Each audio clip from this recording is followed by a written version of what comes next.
નમસ્કાર, તાપી ટુડે ન્યૂઝમાં આપનું સ્વાગત છે। ઊંચામાળા ખાતે ડેડિયાપાડાના ધારાસભ્ય ચેતરભાઈ વસાવાના અધ્યક્ષસ્થાને પ્રથમ આદિવાસી ખેડૂત સમાજનું સફળ સંમેલન યોજાયું। અધ્યક્ષ શ્રી પ્રિતેશભાઈ ચૌધરી અને મહામંત્રી સુનિલભાઈ ચૌધરીની અગુવાઈમાં તથા આજુબાજુ ગામના ખેડૂત આગેવાન ભાઈ બહેનોના સહયોગથી ઊંચામાળા હાટ બજારના ગ્રાઉન્ડ ખાતે યોજાયેલ સંમેલનમાં ખેડૂતોની મોટી સંખ્યાની ઉપસ્થિતિથી અને પારંપરિક વાજિંત્રો વગાડી રૂઢિ પરંપરાગત પૂજા અર્ચના કરી કાર્યક્રમની શરૂઆત થઈ, જેમાં વિશેષ ખેડૂતોના મસીહા એવા તાપી જિલ્લાના મહાનાયક સ્વ કોટલાભાઈ મહેતાભાઈ ચૌધરીની ઝાંખી પ્રસ્તુતિ સાથે આજના યુવા ખેડૂત ભાઈ બહેનોને તેમના જીવન ચરિત્ર વિશે માહિતી આપી ખેડૂતો માટેનું વિશેષ યોગદાન સ્મરણ કરાયું હતું। આ સંમેલનમાં ખેડૂતોના પાકનો પોષણક્ષમ ભાવ, ખેડૂતોના 7/12 નકલમાં બોજો નાખવામાં આવ્યો છે, જેને રદ કરવા વ્યારા સુગરને રેગ્યુલર ચાલુ થાય અને ખેડૂતોને સારા ભાવ મળી રહે જેવા મુદ્દાઓ પર ચર્ચા કરવામાં આવી।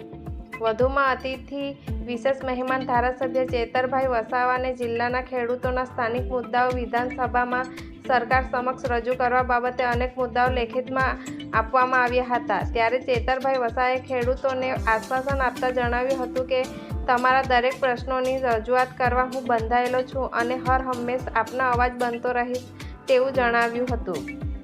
આજે વ્યારાના ઊંચામાળ ખાતે ખેડૂત સંમેલન યોજાયું છે।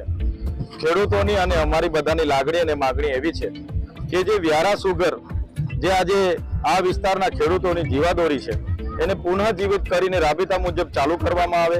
જે પણ એ સુગર પર સરકારી દેવું છે, સરકાર એક બાજુ ઉદ્યોગપતિઓ પૂંજીપતિઓના લાખો કરોડ માફ કરે છે, ત્યારે આ ખેડૂતો માટે માફ કરે અને પુનઃ રાબેતા મુજબ ચાલે એવી અમારી માગણી છે।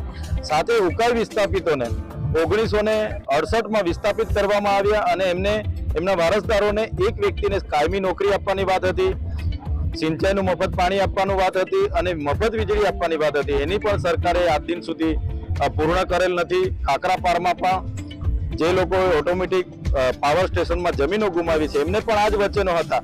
સરકારે 20/8/1996માં ઠરાવો તો કરી દીધા છે, પણ હજુ પણ અમલીકરણ નથી થયું। એનું અમલીકરણ થાય એવી અમારી માગણી છે અને જે પણ આ વિસ્તારમાં ખેડૂતોની જમીનો સંપાદન થાય છે, નેશનલ હાઈવે 56 હોય, પ્રોજેક્ટ હોય કે બીજી કોઈ પણ રીતે ખેડૂતોની હાઈ ટેન્શન લાઈનોમાં પણ જમીનો સંપાદન થાય છે, ત્યારે નવા નોટિફિકેશન પ્રમાણે અને અનુસૂચિ 5 પ્રમાણે ગ્રામસભા વ્યક્તિ અને લોક સુનાવણી કર્યા બાદ સહમતિ હોય બાદમાં સરકાર સંપાદન કરે એવી અમારી માગણી છે।